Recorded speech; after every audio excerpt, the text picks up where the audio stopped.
آج کی دنیا میں جوئے کی گلوبل مارکیٹ تقریباً $540 بلین تک پہنچ چکی ہے اور اندازہ یہ ہے کہ 2028 تک یہ $700 بلین سے زیادہ ہو جائے گی۔ آج دنیا بھر کے کسینوز میں رونقیں لگی ہوئی ہیں، سپورٹس بیٹنگ پیک پر ہے اور آن لائن گیمنگ کی رفتار تو رکنے کا نام ہی نہیں لے رہی۔ دنیا بھر میں اگر سب سے زیادہ کسینوز کہیں موجود ہے تو وہ ہے امریکہ۔ یہاں ان کی تعداد تقریباً 2000 سے بھی زیادہ ہو چکی ہے۔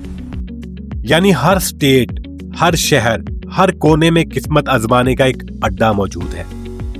امریکہ کی کسینو انڈسٹری ہر سال تقریباً $73 بلین سے زیادہ کا ریونیو جنریٹ کرتی ہے۔ یعنی صرف انٹرٹینمنٹ کے نام پر ہونے والی کمائی جو دنیا کے کئی کنٹریز کی ٹوٹل اکانومی سے بھی بڑی ہے۔ آپ نے شاید بہت بڑے مالز، ہوٹلز یا سٹیڈیمز دیکھے ہوں گے، مگر میکاؤ کا دی وینیشن صرف ایک کسینو نہیں بلکہ ایک دنیا ہے۔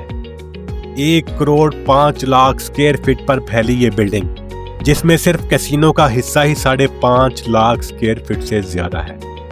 اور سب سے دلچسپ بات یہ ہے کہ یہ شاندار بلڈنگ اگرچہ چین کے شہر میکاؤ میں ہے، مگر اس کی اونرشپ امریکہ کی لاس ویگس سینڈز کارپوریشن کے پاس ہے۔ آج کے دور میں جوا صرف کھیل یا وقت گزارنے کا ذریعہ نہیں رہا، یہ ایک طاقت ہے، یہ ایک اکانومی ہے اور شاید ایک نیا کلچر۔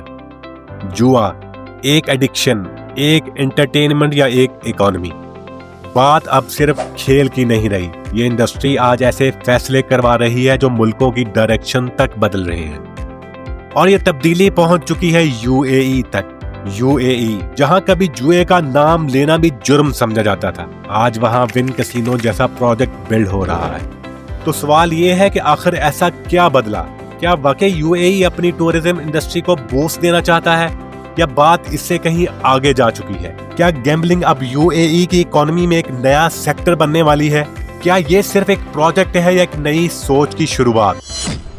UAE یہ وہ زمین ہے جہاں پہلے صرف ریت، مٹی اور خالی میدان ہوتے تھے، اب وہیں ایک نیا ریزورٹ بنایا جا رہا ہے۔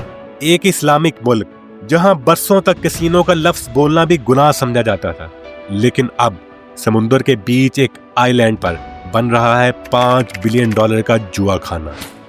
نام ہے ون المرجان آئی لینڈ۔ لگژری یاٹس، پرائیویٹ جیٹس اور آسمان سے باتیں کرتے ٹاورز، ان سب کے نیچے ایک ایسا کھیل شروع ہونے والا ہے جو عرب دنیا کی سوچ، اس کی ہسٹری اور شاید اس کا فیوچر بدل سکتا ہے۔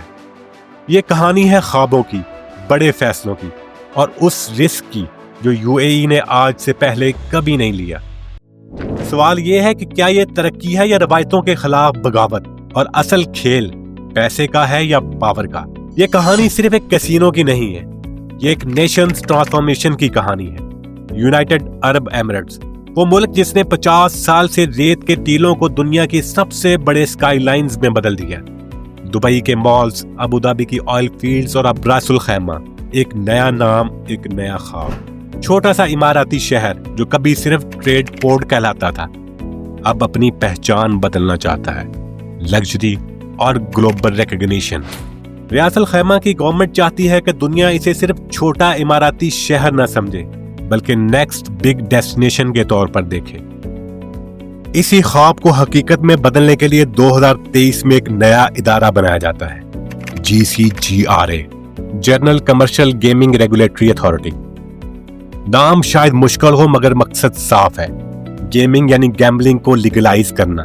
اب سوال یہ تھا کہ کیا ایک اسلامک ملک جہاں شراب پر بھی پابندی رہی ہے، وہ کسینو کی اجازت کیسے دے سکتا ہے؟ جواب آسان نہیں تھا لیکن فیصلہ ہو چکا تھا۔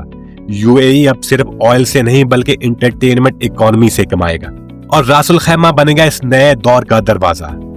ریت کے بیچ نیلا سمندر اور اس کے اوپر ایک آئی لینڈ، المرجان آئی لینڈ، جہاں بننے جا رہا ہے مڈل ایسٹ کا سب سے پہلا لیگل کسینو زون، ون المرجان آئی لینڈ ریزورٹ۔